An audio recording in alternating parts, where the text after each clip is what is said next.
Hi guys, welcome to my channel, Bundle of Faith. This channel is about me and my IVF journey. Well, actually, my journey to be a single mother by choice by way of IVF. I started this journey actually last year. Well, first of all, let me rewind. My name is Rachel. I am 39. I am a nurse at a nursing home. After countless years of dating and, dating men who either didn't want children or, already had children and they weren't trying to have any more, because a lot of them had children young, I just decided to become a single mother on my own. I actually started last year. When I was 38, went through the motions and stuff to do the testing because I was initially going to start doing IUIs. And at first I had to get the, examinations, the blood work, the, what is it called, the sonograms and all that stuff, just to check to see if you can actually have children. And, come to find out, I had fibroids, which, I already know I had, but I didn't know how big they were, so I ended up having to go do a MRI of my pelvic area, and they discovered that I had two huge fibroids. One was 9 centimeters, and another one was 11 centimeters, which made me look like I was 4 months pregnant. The doctor said I had the size, my uterus was the size of someone that was 16 weeks pregnant. And so after all of that was done, I ended up getting surgery. So I got an open myomectomy. I'll insert pictures of, the fibroids when they took them out. He took them out whole. And so I had an abdominal myomectomy where they cut me across from left to right, like you would a cesarean, and I had that done last year, August 15th of 2016. And so when he did the procedure, he decided to run dye through my fallopian tubes just to see, where they, if they were patent, meaning that if they weren't blocked or anything, because he said the position of my fibroids, like, one was on the right side, one was on the left side. They both, my fallopian tubes were squashed. And so he said, well, let me just run some dye through since I have her open. And so he said when he tried to run the dye through, he said it wouldn't go through. It would not go through. My tubes were blocked, basically. And so after that, he recommended that I had to get IVF. So, we all know how expensive IVF is, and we also know that most insurance companies do not cover IVF. And so I'm in a position like, oh my God, I can't even get, the IUIs that are already expensive because, the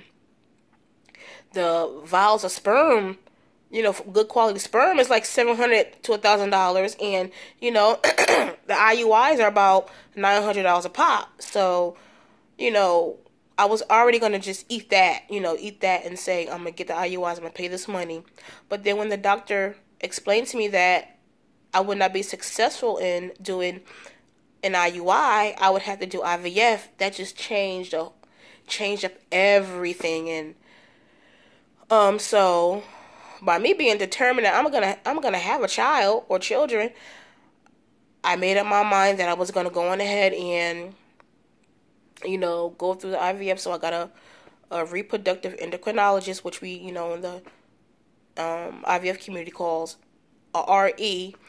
And so she began to explain to me the process and, everything. And I'm sitting here listening. And so I said, how much is all this going to cost? Because what she recommended, due to my age, I was 38 at the time, she wanted me to do a certain procedure called ICSI, which is, where you have to inject the sperm into the egg instead of just letting it fertilize on its own. And she wanted me to get assisted hatching, and then she wanted me to get assisted hatching is when, the embryo is created, when it's already fertilized and, it's an embryo. they want to laser a little hole into the embryo to help the embryo hatch right before it implants. And so she said, due to my eggs being quote unquote old, they said it's a little harder for older eggs older embryos from older eggs to hatch out. So they wanted to do assistant hatching. And then PGS testing, due to my age again, to test out all my embryos to determine if they are chromosomal normal or chromosomal abnormal. And just to give, just to boost my chances up. So, I say, well, how much is all this going to cost? You're recommending this to me. How much is all this going to cost? That lady said 25 plus. I know it's expensive, but I know it's that darn expensive, and my heart just, it sunk. It really sunk, because don't nobody got no $25,000-$30,000 and no just sitting there, I have a healthy savings account, but that's just like for a rainy day or if something happens, and I made my mind up that I wouldn't be touching that. I don't care what happens, I wouldn't be touching that, and I'm standing on that, especially when I'm trying to have children now. I want to, dig into my emergency funds, but anyway. So I'm like, oh my God, what am I going to do? So, just hoping and praying, let me check to see if my health insurance is covering IVF. Lo and behold, they're not covering IVF, even though I do live in a mandated state, which is Connecticut. It's like a loophole. Even though Connecticut is a mandated state for IUI, the company I work for is private. It's a private company, so they don't have to cover IVF, which is a bummer. So now this is all. I had the consultation with her in November. So, and plus she told me I gotta lose some weight, which is, I agree with her, but I'll get to that part. And so, so. What was I saying? Oh, yeah, so, that was in, November. And, when she told me the price, and I was like, oh, I can't afford that. My heart just sunk. Oh, my God. I was like, to the point where I almost got sick, because if my only chance of having children is through IVF, I was like, I can't even have kids. So, I had gave up for like 2 days. I had gave up. And so I was like, all right, let me do some research. Let me see how I can get this money, see if, any grants or anything like that. And so I had heard about this IVF grant called Baby Quest. And it was in November, so it was the beginning of November. And the deadline was, I think, November 16th, if I'm not mistaken. And, they would cover a round of IVF for you if you won the grant. So I had like 2 weeks to get everything together, all the information that they requested in order for me to get this, the grant. So I got everything up together, blah, blah, blah, blah. Had the doctors, fill out the forms that they provide. And then, and I had to wait like 2 weeks to see if I got approved for the grant. Let me tell you, I just knew I was going to get approved, because, I did research on them, and they grant, they give the grants to a lot of couples, like, heterosexual couples, and then they do a lot of homosexual, same-sex, I hate that word, same-sex, couples and stuff like that, and they've never done, anybody who, a single mother. They never did any single people. And so, I was wondering if, I was assuming that, since, they do a lot of heterosexual couples and a lot of same sex couples. Well, maybe I'll take a chance and do like a do me, because I'm single. He sent me an email back 2 weeks later saying that they didn't, I didn't get the grant, blah blah blah. Was I upset? Yeah, I was upset because you're telling us that the grant is open to everybody, but then when you show the recipients, you're not giving the grant to everybody, like every group of people. You're not giving it to single people, but you're giving it to same sex marriage, same sex couples and heterosexual couples.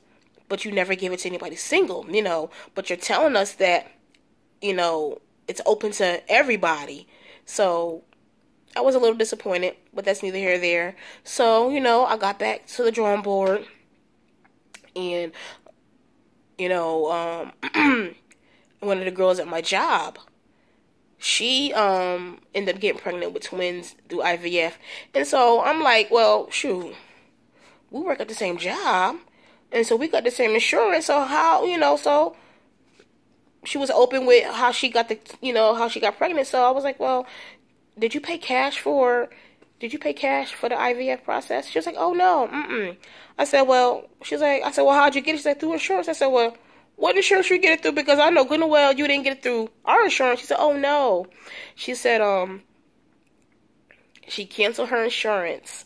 She canceled her insurance that January, all those months back, and she got on Obamacare, the Affordable Health Care Act, or Affordable Care Act, and got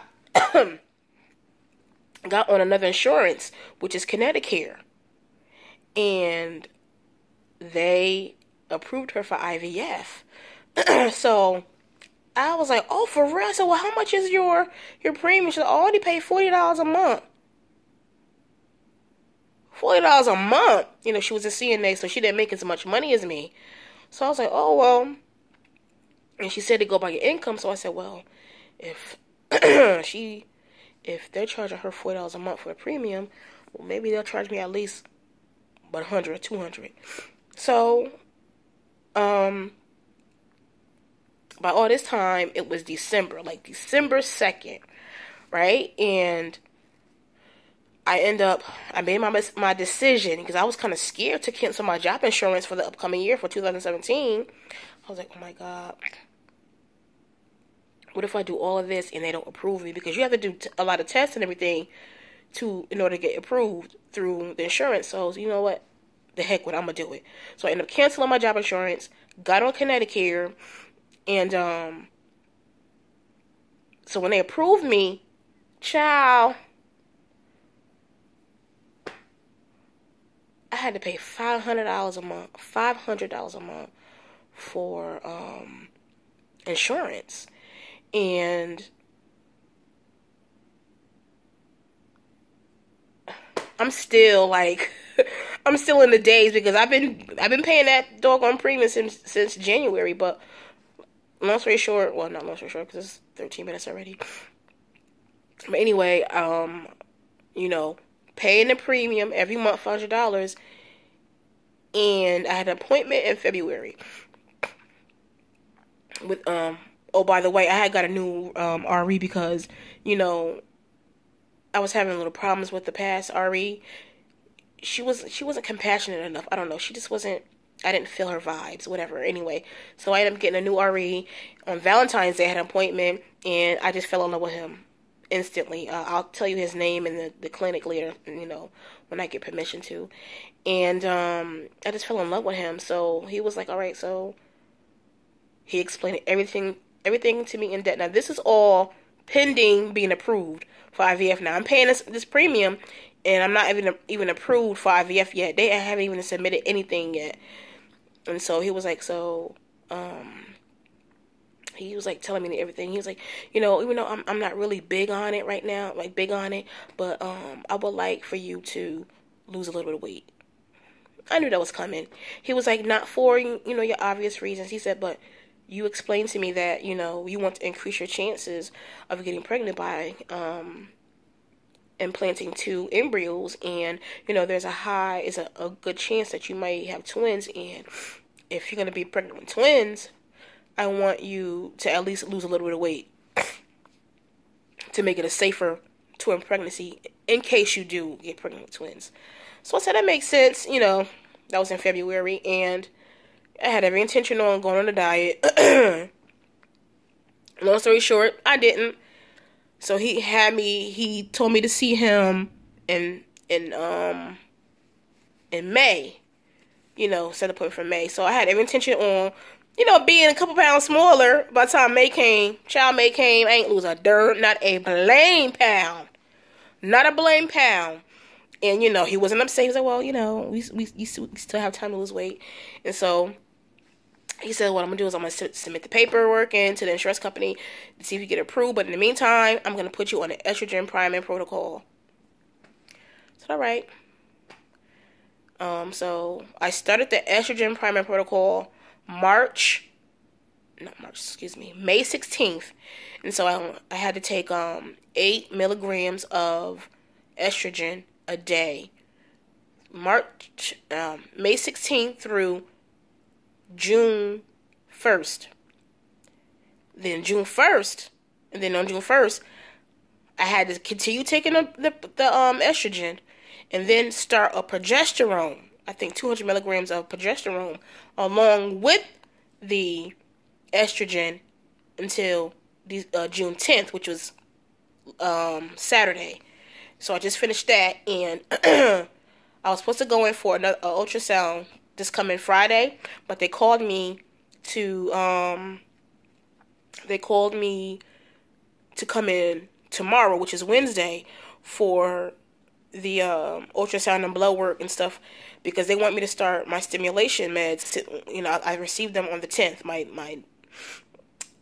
IVF meds, my stimulation, they might want me to start on Friday. So I'm gonna go in on Wednesday instead of Friday.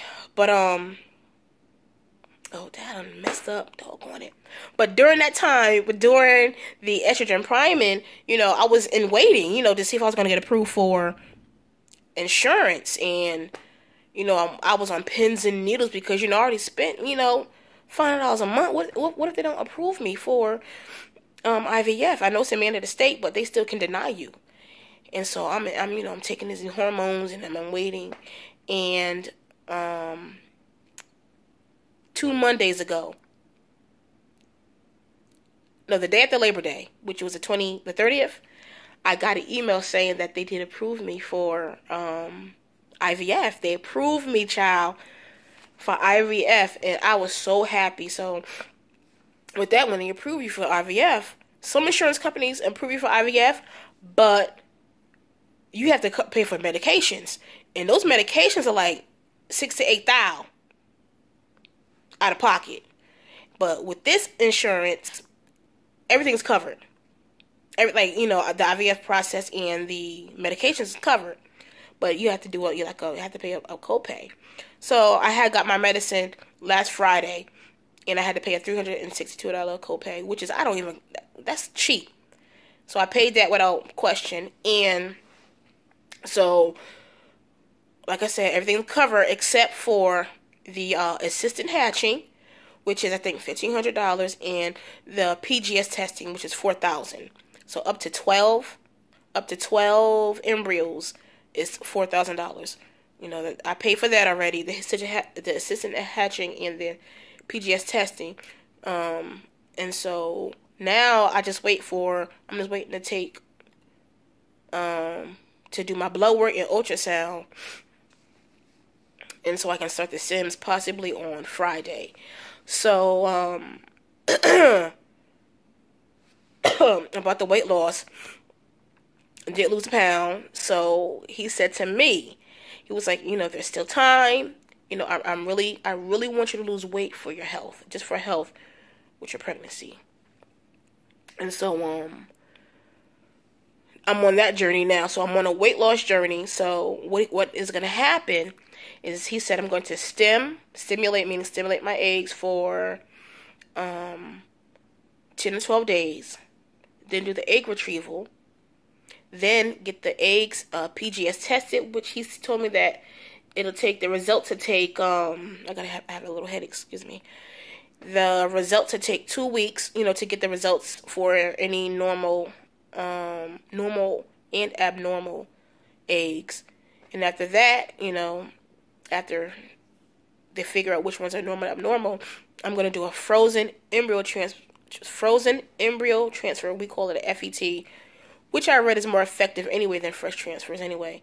And so he said that'll be like a 6-week cycle. So I estimated it to be around like the last week of August for my frozen embryo transfer. So he said, and he did too. He's like, well, you have almost 3 months to do before the embryo transfer. He said, I want you to lose some weight by then. He said, in that way, then we'll determine if you should do 1 or 2 eggs. He said, especially if they're PGS tested normally. That increases your chances anyway. So he's like, I really want you to lose weight. He said, if not, I can't implant 2 eggs, which I do. I do want 2 eggs implanted. He said, I won't implant 2 eggs until I see you lost a little. He said, I'm not saying 50, 60 pounds, but I want to see you lose a good amount of weight. He said 25 pounds, which is awesome. So I'm currently on that diet, that journey now, just to lose at least 20 to 25 pounds by the last week of August. What's today? Today is June 13th, 2017. So, yeah. Guys, I'm sorry it took so long. I'm sorry this is a long video. But, I had to tell you what happened, what's going on the past year. But, oh, yes. And about, if you have any questions, I'm going to put it like that. If you have any questions for me, just put them in the comments below. And I'm an open book. I'm too old to be hiding and stuff. I'll be 40 next year. And I'm too old to be hiding and stuff. I'm a grown behind woman. If you have any questions, just ask them in the comment section and I'll answer them.